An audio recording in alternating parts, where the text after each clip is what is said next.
চৈত্র সংক্রান্তি বা চৈত্র মাসের শেষ দিন শনিবার। বাংলা মাসের সর্বশেষ দিনটিকে সংক্রান্তির দিন বলা হয়। এছাড়াও রোববার পহেলা বৈশাখ, নতুন বাংলা বর্ষ 1431। আবহমান বাংলার চিরায়িত বিভিন্ন ঐতিহ্যকে ধারণ করে আসছে এই চৈত্র সংক্রান্তি।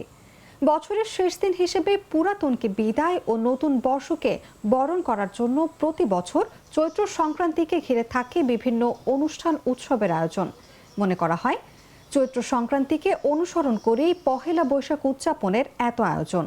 তাই চৈত্র সংক্রান্তি হচ্ছে বাঙালির আরেক বড় অসাম্প্রদায়িক উৎসব।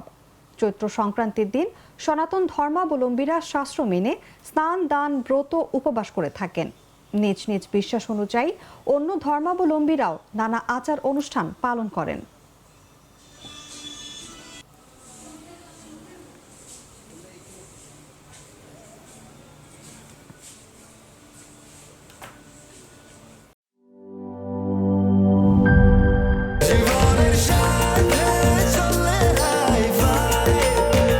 স্বাস্থ্যকর অল টাইম ফ্যামিলি কেক, সব সময় অল টাইম হেলদি লাইফ।